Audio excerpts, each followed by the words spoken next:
What could a literal alien who is the weird egg son / reincarnation of the literal Demon King possibly have to teach us about peace? Well, I would certainly like to find out after 3 episodes of non-stop fighting on Dragon Ball Z.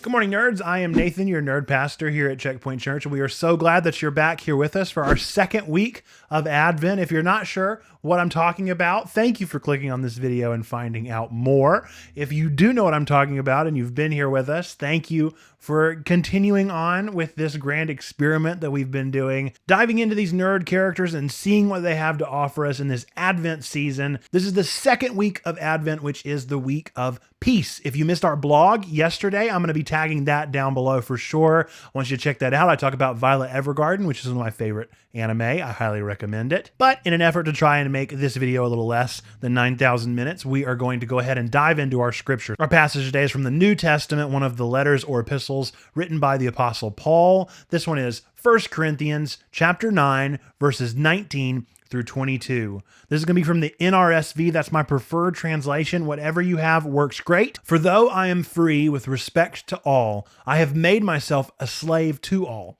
so that I might win more of them. To the Jews I became as a Jew in order to win Jews. To those under the law, I became as one under the law, though I myself am not under the law, so that I might win those under the law. To those outside the law, I became as one outside the law, though I am not free from God's law, but am under Christ's law, so that I might win those outside the law. To the weak, I became weak, so that I might win the weak. I have become all things to all people, that I might by all means save some. Now, the Methodist in me absolutely loves the last bit of that passage because I love that all things, all people, always. That's Wesley, man. That's good stuff. But we're not here to talk about John Wesley. We're here to talk about Piccolo. Piccolo is one of my favorite characters in Dragon Ball, but odds are, if you aren't a fan of Dragon Ball, you don't have any idea who this is. And if you've only ever watched from Dragon Ball Z onward, or even Dragon Ball Super onward, then you probably don't really know who this is either. See, Piccolo is this character. He's not named after the woodwind instrument, believe it or not. He's actually named this because he is green like a pickle. Talking pickle red. We first meet Piccolo's dad in Dragon Ball. He is literally known as the Demon King. Not the most encouraging name for one of the heroes of Earth, because he wasn't a hero at first. He actually, turns out, Piccolo was a bad guy for a long time. So if we go all the way back to Dragon Ball, whenever we have little baby Goku, he actually gets in a big fight with Demon King Piccolo and literally just goes through his stomach. And the Demon King does not want to die. He wants to continue on.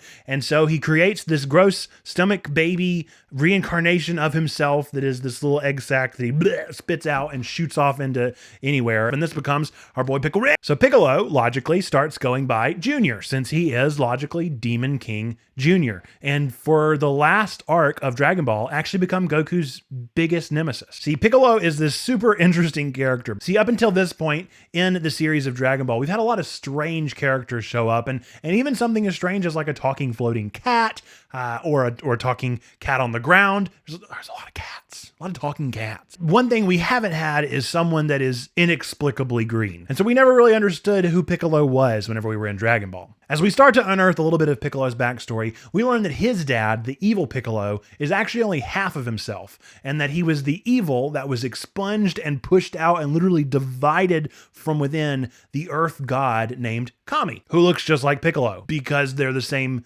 person, the antithesis of each other. They're all, it's very confusing. Anyway, despite Piccolo learning that he's only evil because he is the evil incarnate from the good guy, Kami, he still continues to butt heads with Goku, and they have these kerfuffles and they don't get along, and they really are just the worst of enemies. Until the Saiyan arc of Dragon Ball Z, the very, very beginning, in which this guy named Raditz shows up and he says that he's Goku's brother and that he's a Saiyan. He's an alien. Piccolo actually gets in a fight with him pretty early on and realizes that he cannot even come close to taking on Raditz, that he's way too strong. So Piccolo, realizing realizing the intense strength of this dude, decides to go to Goku and offer to team up with him. This is a huge deal, right? I mean, these are the two people who are opposite ends of the coin, evil and good, and all of a sudden he's like, the only way we're getting through this is if we work together. They manage to defeat Raditz, but Goku kind of dies in the process and has to get brought back alive. And Raditz says, guess what? There are people worse than me that are on the way. Piccolo, realizing that something is going to happen that's not going to be good, decides he needs to train someone. He trains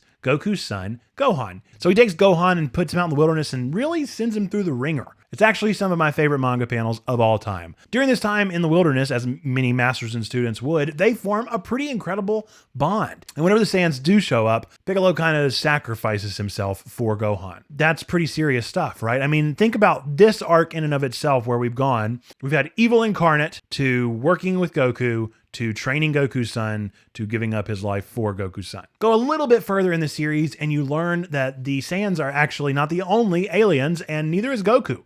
Piccolo is also an alien, unsurprisingly, right? He's literally green and has antennae. Yes, he's an alien. And he's from the planet Namek, which is where they have to go during the Frieza saga.